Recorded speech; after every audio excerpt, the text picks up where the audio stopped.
UP DElEd fourth semester के सभी शिक्षार्थियों का स्वागत है आपका अपने यूट्यूब चैनल टेट की पाठशाला में। दोस्तों, आज मैंने आपके लिए मैथमेटिक्स सब्जेक्ट से कुछ महत्वपूर्ण प्रश्न लेकर आया हूं, जो कि आपकी परीक्षा के लिए बहुत ही महत्वपूर्ण है।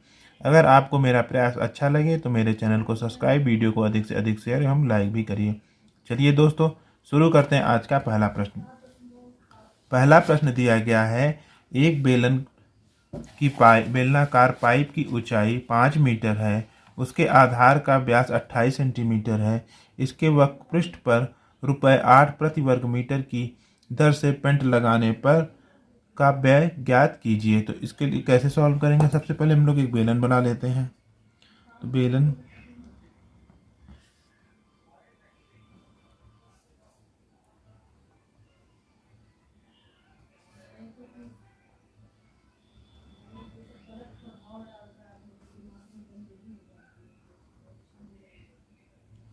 ये आपका बेलन हो गया।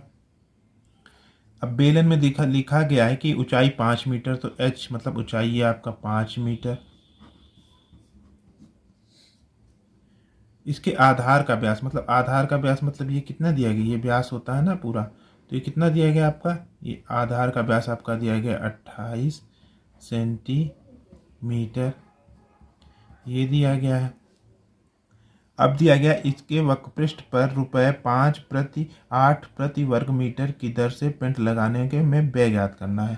तो इसके लिए हम लोग पहले लिख लेते हैं हल।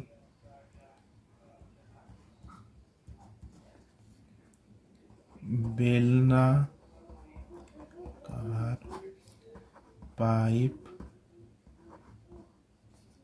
की ऊंचाई आपका कितना दिया गया है? 5 मीटर।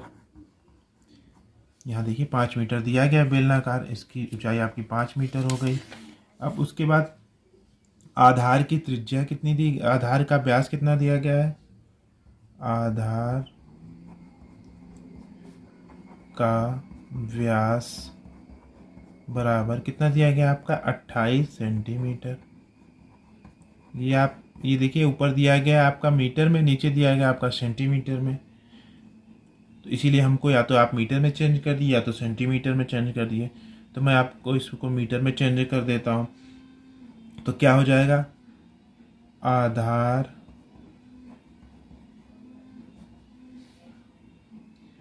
का व्यास कितना हो जाएगा आपका? 1 मीटर बराबर 100 सेंटीमीटर। तो हमको सेंटीमीटर से मीटर में जाना है, तो 1 सेंटीमीटर बराबर 1/100 मीटर हो जाएगा। तो 28/100 क्या हो जाएगा आपका? मीटर में। अब आपकी एक ही राशि हो गई, ये मीटर ये मीटर। तो अब ये आपका व्यास दिया गया। अब हम इस व्यास से क्या निकाल सकते हैं? त्रिज्या। तो आधार की त्रिज्या क्या होगी? आधार की त्रिज्या बराबर क्या होती है? व्यास का आधा होता है, तो मतलब 28/100 का आपका आधा होता है, मतलब 1/2। ये हो गया। अब बताइए कितना आ जाएगा आपका? 28/2 गुणे 100, मतलब कि ये क्या आ गया? 2 × 9 2, और ये कितना आ गया? 14। अब इसको कितना आ गया आपका? 14/100 मीटर। यहाँ तक आपको समझ में आ गया होगा कि आधार की त्रिज्या कितनी आ गई? 14/100 मीटर। अब अब और क्या दिया गया आपका? पेंट की दर दी गई है, तो पेंट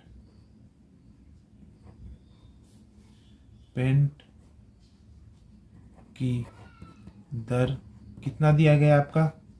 ₹8 प्रति वर्ग मीटर। अब हमें क्या ज्ञात करना है? हमको ज्ञात करना है कि बेलनाकार भाग का जो वो है वक्रपृष्ठ जो है, उस पर कितने रुपए का हम खर्च आ रहा है? 8 रुपये। देखिए ऊपर लिखा है कि 8 रुपये प्रति वर्ग मीटर की दर से पेंट लगाने का व्यय ज्ञात करना है। तो हमको क्या ज्ञात करना पड़ेगा? बेलन के वक्राकार भाग का क्षेत्रफल ज्ञात कर लीजिए। तो यहाँ पे बेलन के वक्राकार भाग का वक्रपृष्ठ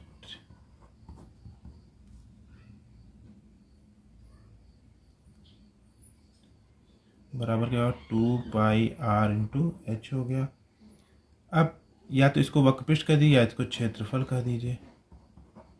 क्षेत्रफल तो क्या हो गया 2πr/h। 2π 2 गुणे पाई की वैल्यू क्या होती है 22/7। आर की वैल्यू क्या आई है आपकी यहाँ पे देखिए 14/100, तो इसको 14/100 कर दीजिए। और एच आपके कितना दिया गया आपके यहाँ देखिए ऊपर, यहाँ पे एच दिया गया आपका 5 मीटर, तो यहाँ पे हम लोग 5 मीटर कर देते हैं। ये हो गया 5। अब इसको कट कर दीजिए 7 × 7, 7 दूना के 14, इसको काट दीजिए 2 × 2 और 2 पंचे 10 और 0 हो गया। यहाँ पे क्या आ गया आपका 5 × 5 और 5 10 50 आ गया। कितना आ गया आपका आ गया 22 × 2/10। तो ये नीचे देख लीजिए 22 × 2/10 इतना बचा है। अब 22 × 2 कितना हो गया आपका 44, 44/10 हो गया। 44/10 ये कितना आ गया आपका 4.4 मीटर स्क्वायर, ये मीटर में आ गया। अब हमको क्या ज्ञात करना है वक्र पृष्ठ पर पिंड का वेग ज्ञात करना है, तो हमको इसको देख लेते हैं। अब हमको क्या ज्ञात करना है वक्र पृष्ठ पर पिंड का वेग बराबर क्या हो गया आपका क्षेत्रफल जो हमने निकाला है गुणे दर। अब क्षेत्रफल आपका कितना आया है 4.4 और दर कितना दिया गया था आपका 8 दिया गया था। तो कितना गया 8 चौक 32 के 2, 8 चौक 32 और 3 35, 352। अब दशमलव कितने अंक पे लगा आपका 1 अंक पे, ये हो गया। तो आपका कितना रुपये आ गया वक्र पृष्ठ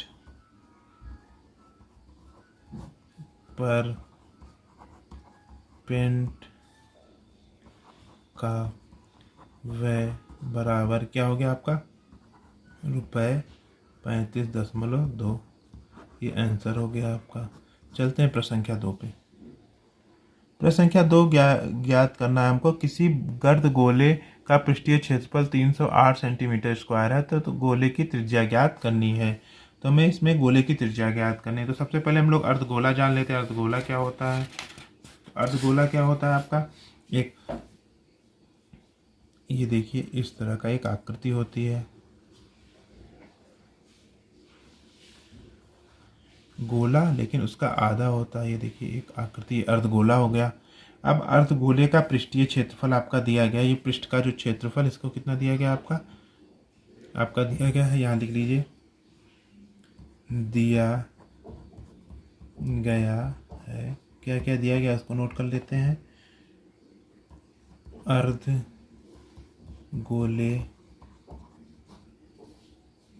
का पृष्ठीय क्षेत्रफल आपका कितना दिया गया बराबर 308 सेंटीमीटर का स्क्वायर, ये दिया गया है आपका। अब आप ज्ञात करनी है हमको त्रिज्या ज्ञात करनी, तो हमें आर त्रिज्या ज्ञात करनी। तो आर मतलब समझ लीजिए कि ये आपका आर हो गया। हमको यही ज्ञात करना ओ और ये ए, मुझे आर ज्ञात करना है। तो क्या करेंगे, माना गोले की त्रिज्या बराबर 8 सेंटीमीटर। अब हमें पता होना चाहिए कि अर्धगोले का वक्रीय पृष्ठीय क्षेत्रफल क्या होता है। तो उसको लिख लीजिए सूत्रानुसार।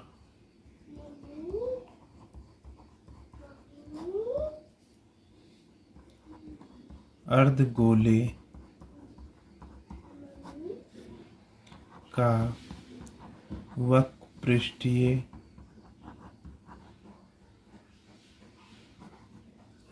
क्षेत्रफल क्या होता है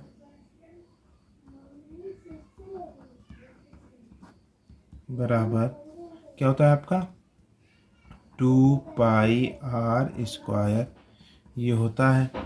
अब इस पे हम वैल्यू रख लेते हैं। अब देखिए 2πr² की वैल्यू क्या दी गई है 308 दी गई है। तो यहाँ वक्र पृष्ठ का क्षेत्रफल क्या होगा, 308 बराबर 2πr²।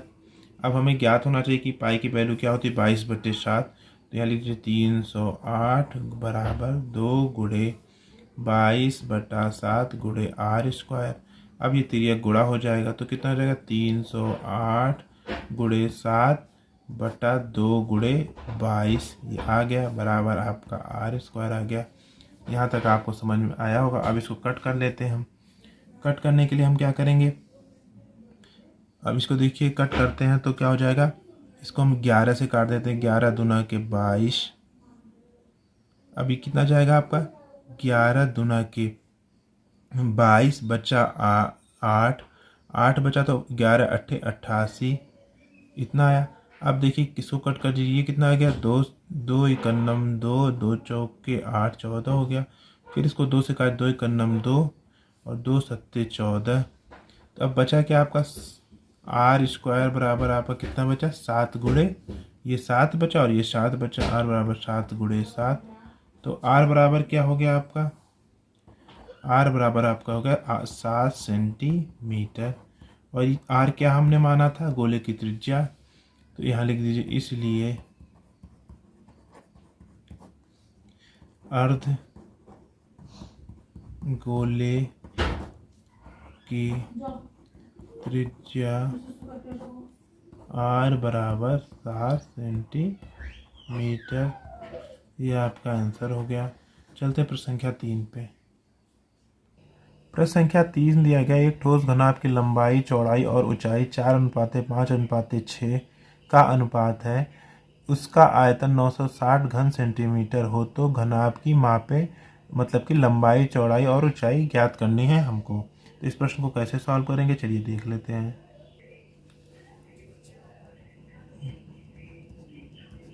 माना घनाभ की लंबाई बराबर, क्योंकि अनुपात में दिया गया तो हम एक मान लेते हैं इसको कि 4 और x है, मतलब x से इसमें गुणा कर देंगे तो अनुपात से हमें वो वैल्यू प्राप्त हो जाएगी, कौन क्या उसकी लंबाई है, तो इसको 4x मान लिया। इस प्रकार चौड़ाई क्या हो जाएगी, घनाभ की चौड़ाई बराबर क्या हो जाएगी, आपकी चौड़ाई यहाँ पे 5 है तो 5 का x हो जाएगा 5x। घनाभ की ऊंचाई आती है तो ऊंचाई बराबर क्या हो जाएगा, आपके यहाँ 6 दिया गया तो हो जाएगा 6x। अब हमें एक वैल्यू x की प्राप्त होगी तो x से अगर इसमें हम गुणा कर देंगे तो हमें लंबाई, चौड़ाई और ऊंचाई प्राप्त हो जाएगी। तो यहाँ से हम निकाल लेते हैं। हम जानते हैं कि घनाभ का आयतन बराबर क्या होता है, लंबाई गुणे चौड़ाई और गुणे ऊंचाई। अब लंबाई आपकी कितनी दी गई थी, यहाँ देख लीजिए, और हमें आयतन दिया गया है यहाँ पे 960, तो 960 में यहाँ पे लिख देते हैं 960। अब लंबाई कितनी हमारी है, 4x, तो 4x गुणे चौड़ाई कितनी है 5x गुणे ऊंचाई कितनी है 6x। अब हम इस तरह कर लेते हैं। अब क्या कर लेंगे हम लोग, 960, अब देखिए क्या हो जाएगा, 4 पंचे 20 और 20 छक्का 120, ये हो गया। अब आपके देखिए कितना x यहाँ है, x यहाँ है, x यहाँ, मतलब x की पावर 3 हो गया। अब क्या करेंगे, 120 को नीचे ले आ देते हैं तो क्या हो जाएगा, 960 हो गया यहाँ पे बटा 120 बराबर x का क्यूब। अब देखिए कितना हो गया आपका यहाँ पे, 12 अट्ठे 96, एक्स क्यूब बराबर आपका हो गया 8, एक्स बराबर आपका अंडर रूट क्यूब रूट 8 हो गया। अब क्यूब रूट 8 मतलब कितना हो गया, 3, और यहाँ पे लिख लीजिए 2 गुणे 2 गुणे 2, मतलब x बराबर आपका कितना आ गया 2, और किस में आ गया, आपका आ गया है सेंटीमीटर, x बराबर 2 सेंटीमीटर हो गया। अब हमें क्या ज्ञात करनी, घनाभ की लंबाई, चौड़ाई और ऊंचाई। तो x की वैल्यू हम वहाँ रख देंगे, इसलिए घनाभ की लंबाई बराबर क्या थी आपकी, 4x थी, तो मतलब कितना हो जाएगा, 4 गुणे 2, x की वैल्यू थी तो मतलब कितना हो गया, 8 सेंटीमीटर। अब दूसरा क्या थी आपकी ज्ञात करनी थी,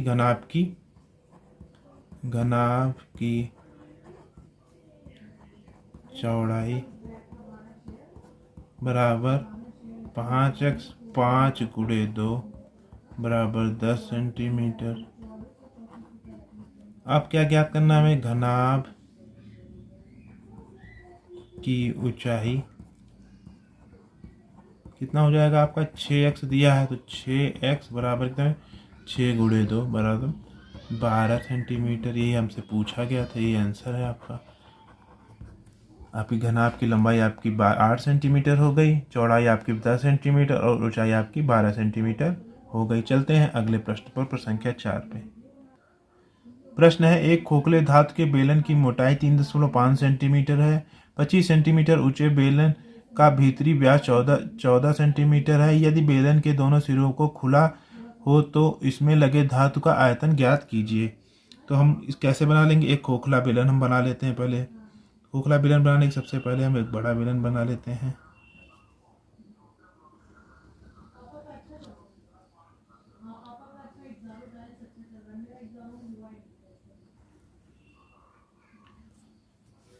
देखिए इसको हम एक इस तरह बेलन बना लेते हैं। अब देखिए इसके नीचे हम ले खोखला बेलन बना लेते हैं।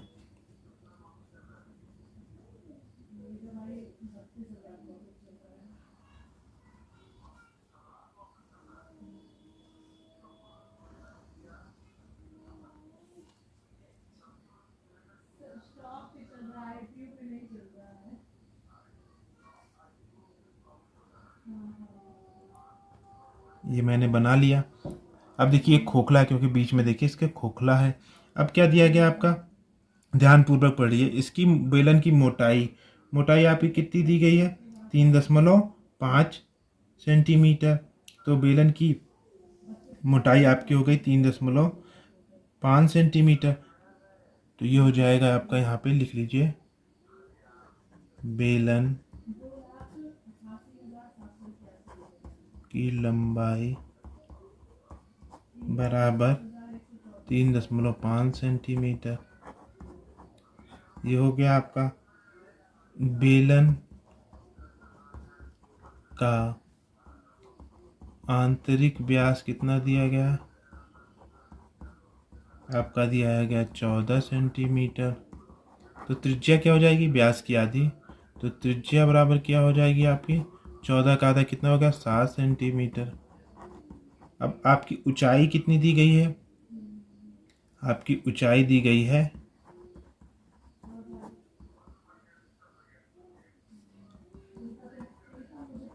25 सेंटीमीटर। तो हमको ज्ञात क्या करना है, धातु का आयतन, मतलब हमको बेलन का आंतरिक आयतन ज्ञात करना है। तो सबसे पहले हमें धातु का आयतन ज्ञात करने के लिए क्या करना पड़ेगा, पहले हमें बेलन का आंतरिक आयतन ज्ञात करना पड़ेगा, फिर बेलन का बाह्य व्यास ज्ञात करना पड़ेगा, फिर बेलन का बाह्य आयतन ज्ञात करना पड़ेगा, और उसके बाद बाह्य आयतन में से ये आंतरिक आयतन घटा देंगे तो ये खोखले बेलन का मुझे धातु का, ये चीज़ जो धातु है इसका मुझे आयतन प्राप्त हो जाएगा। तो चलिए पहले सॉल्व करते हैं बेलन का आंतरिक आयतन। बेलन का आंतरिक आयतन क्या हो गया आपका, पाई आर स्क्वायर एच, मतलब 22/7 गुणे 7 गुणे 7 गुणे एच कितना दिया गया आपका, ऊंचाई, आपकी ऊंचाई दी गई है 25 सेंटीमीटर, तो गुणे 25 हो गया यहाँ पे। अब इसको कट कर दीजिए, ये कट गया। अब इसको करने पे कितना आएगा, इसको आप गुणा करेंगे तो आपका आएगा 3850 सेंटीमीटर का स्क्वायर। अब आगे क्या ज्ञात करना है, बेलन का बाह्य व्यास ज्ञात कर लेते हैं। ये बेलन का बाह्य व्यास, ये बाह्य व्यास क्या है, इसको ज्ञात कर लेते हैं। तो क्या हो जाएगा, बेलन का y व्यास क्या हो जाएगा आपका, आंतरिक व्यास बस दोहरी मोटाई, ये मोटाई और ये मोटाई जोड़ देंगे तो हो जाएगा आपका आंतरिक व्यास प्लस दोहरी मोटाई। आंतरिक व्यास आपका कितना है, आपका यहाँ पे लिखा है आंतरिक व्यास 14 सेंटीमीटर, तो 14 प्लस दोहरी मोटाई क्या है, 2, इधर देखिए एक इधर हो गया और एक इधर हो गया, 2 गुणे आपका 3.5, तो कितना हो गया आपका 14 और गुणे 3.5 का दूना कितना होता है, 7 होता है, बराबर आपका क्या होगा 21 सेंटीमीटर। यहाँ तक आपको समझ में आया होगा। अब हम क्या ज्ञात करते हैं, अगर 21 सेंटीमीटर आपका व्यास आ गया तो त्रिज्या क्या आ गई, तो बेलन की y त्रिज्या बराबर क्या हो जाएगा आपका 21/2 सेंटीमीटर।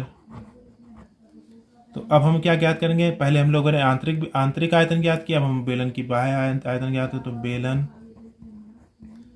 का y आयतन क्या हो जाएगा आपका πr² और h, फिर क्या करेंगे हम लोग 22/7 गुणे, अब बाह्य त्रिज्या क्या दी गई आपकी 21/2 गुणे 21/2 गुणे h कितनी है आपकी, वही 25 है, तो 25 कर लीजिए।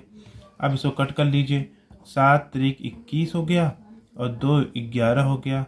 अब कितना आएगा आपका 11 33 गुणे 21 गुणे 25/2, तो आपका एक पूरा करेंगे आप तो कितना जाएगा आपका 8662.5 सेंटीमीटर का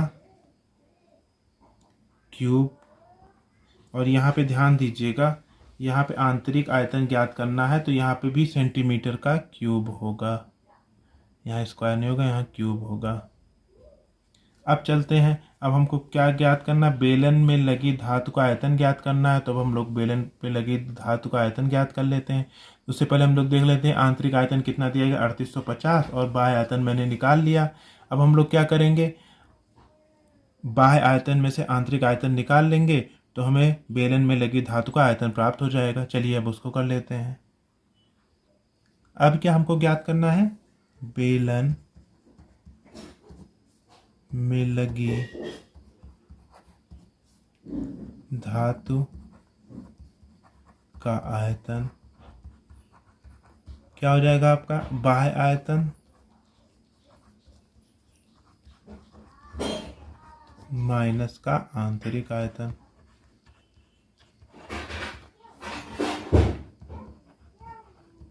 बाह्य आयतन आपका कितना निकाला गया था 8662.5 माइनस आंतरिक आयतन कितना निकाला गया था 3850।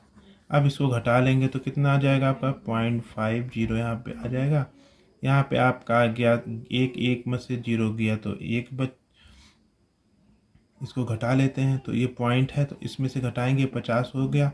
अब कितना आएगा आपका, यहाँ पे आएगा 4812 अभी कितना आ गया सेंटीमीटर का क्यूब।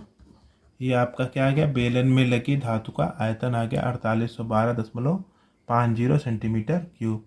यही आपका आंसर हो गया। चलते हैं प्रश्न संख्या 5 पे। प्रश्न है, एक गोले का पृष्ठीय क्षेत्रफल ज्ञात कीजिए जिसका व्यास 8.4 मीटर है। अब इस प्रश्न को कैसे सॉल्व करेंगे,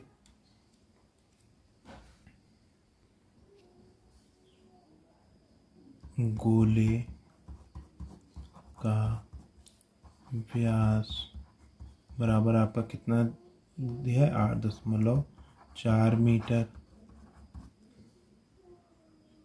तो अब हमको क्या ज्ञात करना है, इसके गोले की त्रिज्या क्या हो जाएगी, त्रिज्या बराबर क्या हो जाएगी 8.4/2 मीटर। ये कितना आ जाएगी आपकी 4.2 मीटर। अब हमको ज्ञात करना पृष्ठीय क्षेत्रफल ज्ञात करना है, तो गोले का संपूर्ण पृष्ठीय क्षेत्रफल क्या हो जाएगा आपका 4πr²। अब यहाँ पे वैल्यू रख दीजिए 4 गुणे पाई की वैल्यू होती है 22/7 गुणे आर की वैल्यू की दी गई 4.2 गुणे 4.2। अब इसको कट कर लीजिए, कितना आ गया आपका 7 × 7 और 7 × 42 मतलब 0.6 आ गया। अब इसको आपस में गुणा कर लीजिए तो ये हो गया 88 गुणे 0.6 गुणे 4.2। अब इसको आपस में गुणा करेंगे तो क्या आ जाएगा आपका क्या जाएगा आपका 221.76 वर्ग मीटर। ये आपका क्या हो गया पृष्ठीय क्षेत्रफल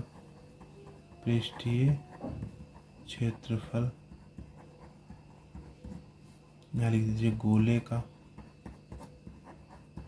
यही आपका आंसर हो गया। आशा करता हूँ कि आपको सभी प्रश्न अच्छे लगे होंगे। मिलते हैं अगले वीडियो में, तब तक के लिए नमस्कार।